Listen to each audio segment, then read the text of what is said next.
السلام علیکم ورحمۃ اللہ وبرکاتہ۔ کیسے ہیں بچوں؟ آپ سب ٹھیک ہیں؟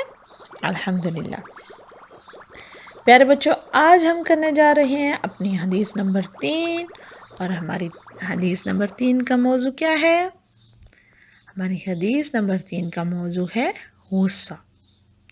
غصہ جو سب کو آتا ہے اور کچھ لوگوں کو تو بہت زیادہ آتا ہے، لیکن یہ غصہ ہمارا نقصان بھی کرتا ہے، اور بعض اوقات تو ہمیں اس کی وجہ سے شرمندگی بھی اٹھانا پڑتی ہے۔ کیسے؟ چلیں دیکھتے ہیں۔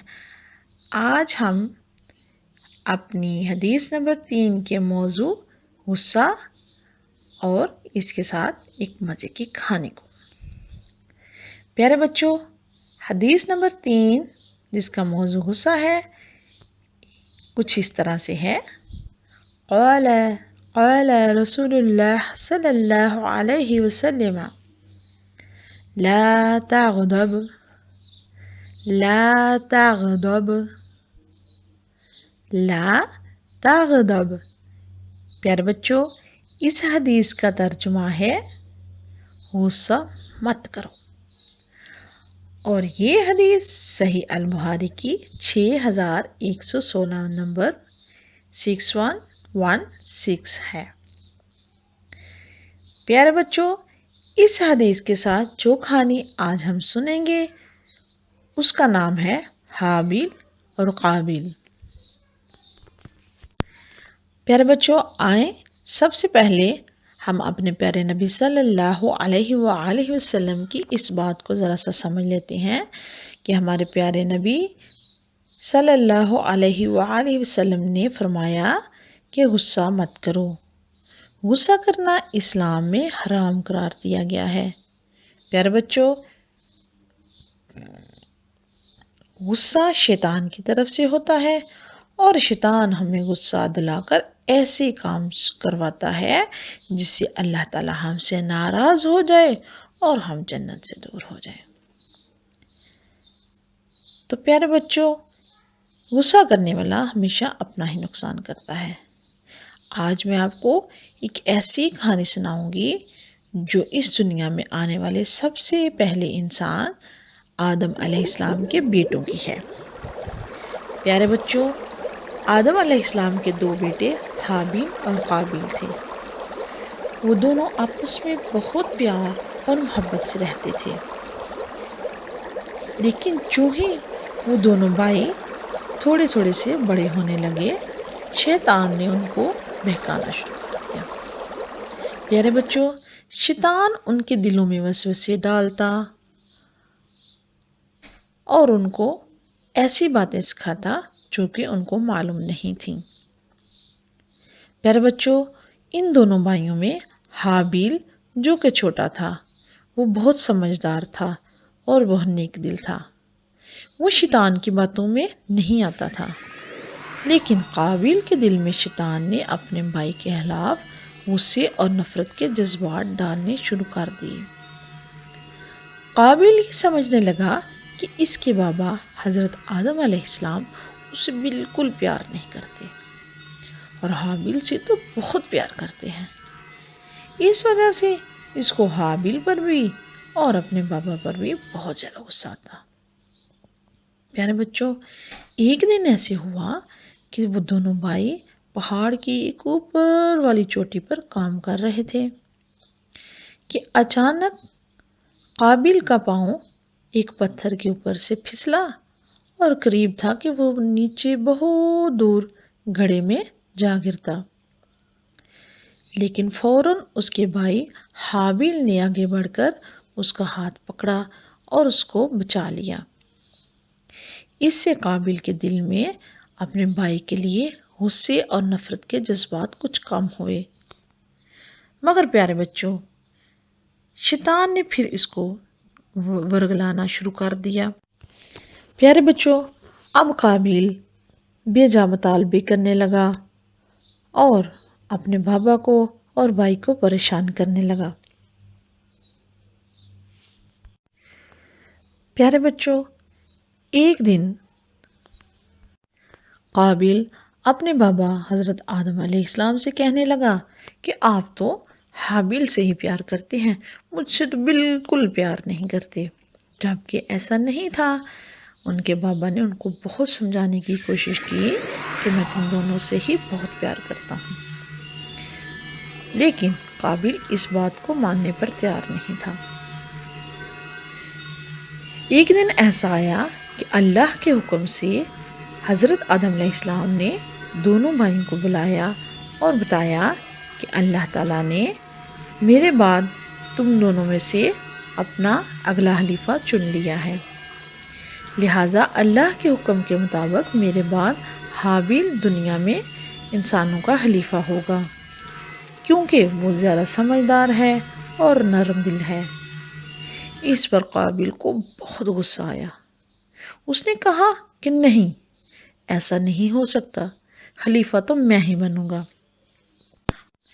اللہ تعالیٰ نے دونوں کو حکم دیا کہ تم دونوں اپنی اپنی پیاری چیز اللہ کی راہ میں قربان کرنے کے لیے پیش کرو، جس کی قربانی اللہ تعالیٰ کو زیادہ پسند آ جائے گی وہی خلیفہ بنے گا۔ پیارے بچوں، حابیل جو ہے وہ جانوروں کی دیکھ بھال کا کام کرتا تھا اور قابل کھیتی باڑی اور پھل اگاتا تھا۔ قابل نے اس میں سے کچھ سوکھے سڑے سے ناقص پھل لیے اور وہ ٹکڑا ایک کھلے میدان میں رکھ آیا، جبکہ حابیل نے ایک اچھی موٹی تازی سی پیاری سی گائے لی اور اس کو قربانی کے لیے اللہ کے سامنے پیش کر دیا۔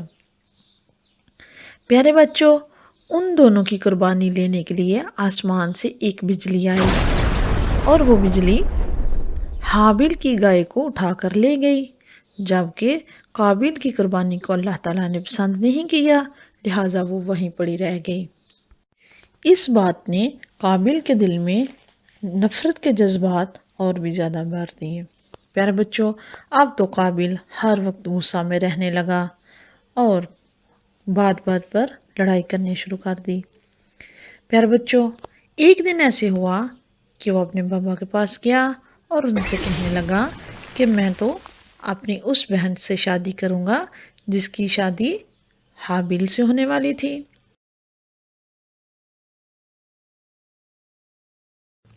پیارے بچوں، یہ بات کس طرح بھی ماننے والی نہیں تھی، لہٰذا حضرت آدم علیہ السلام نے بالکل انکار کر دیا۔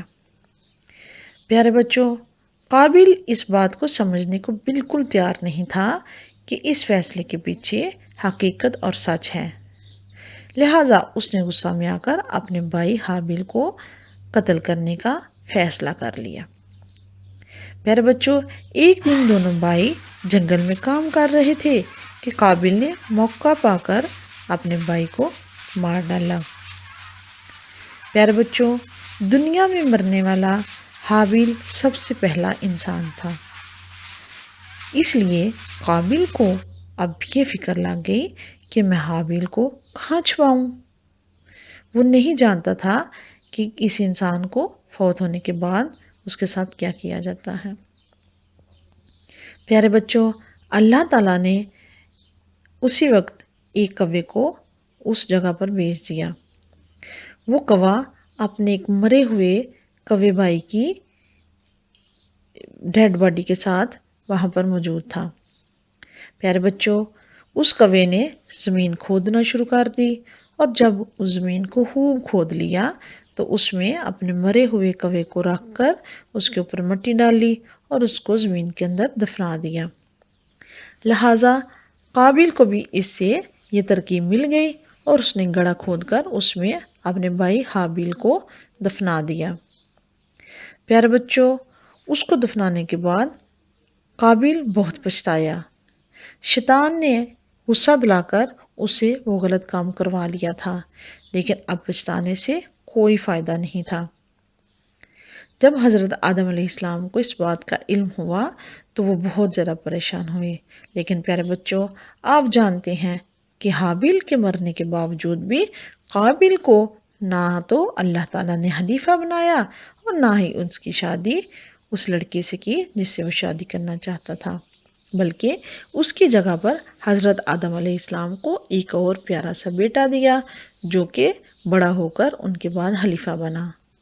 تو پیارے بچوں، آپ نے دیکھا کہ اتنا غصہ کرنے، اتنی زیادہ سازشیں کرنے اور اتنا کچھ لڑائی جھگڑا کرنے کے بعد بھی قابل کو کوئی فائدہ نہ ہوا، الٹا اس کو نقصان ہوا کہ اس کی نہ تو دوسری لڑکی سے بھی شادی ہو سکی اور نہ ہی اس کے بابا کو اس سے کوئی پیار رہا۔ تو پیارے بچوں، ہم نے یہ کوشش کرنی ہے کہ جب بھی ہمیں غصہ آنے لگے ہم اس غصے پر قابو پائیں۔ ہمارے پیارے نبی صلی اللہ علیہ وآلہ وسلم نے ہمیں غصہ کرنے کے ساتھ جو بچنے کے طریقے بتائے ہیں، ہمیں اس پر عمل کرنا ہے۔ آپ جانتے ہیں غصہ آ رہا ہو تو ہمیں کیا کرنا ہے؟ ہم نے یہ کرنا ہے کہ ہمیشہ خاموش ہو کے رہنا ہے، بات نہیں کرنی ہے، فوراً سے ٹھنڈا پانی پینا ہے، ہو سکے تو وضو کرنا ہے، اگر ہم کھڑے ہوں تو بیٹھ جانا ہے اور بیٹھے ہوں تو لیٹ جانا ہے۔ اس طرح تھوڑی دیر کے بعد ہمارا ذہن بالکل پرسکون ہو جائے گا اور شیطان جو ہم کو خراب سی سوچیں دلا رہا ہوتا ہے وہ بالکل ختم ہو جاتی ہیں اور ہم کسی کے سامنے شرمندگی سے اور بڑے نقصان سے بچ جاتے ہیں۔ پیارے بچوں، اب آپ جانتے ہیں آپ نے کیا کرنا ہے؟ جی، اب باری ہے آپ کی کہ آپ اس حدیث کو خوبصورت سا کر کے، پیارا سا کر کے اپنی کتاب الحدیث میں لکھیں گے۔ ہاں جی، اور اس کے بعد کیا کریں گے؟ اس کو یاد کریں گے۔ اور ایک سب سے اہم کام کیا ہے جو آپ نے کرنا ہے؟ وہ یہ ہے کہ آپ نے اس حدیث کو اور اس کہانی کو سب کے ساتھ شیئر کرنا ہے۔ کیسے کریں گے؟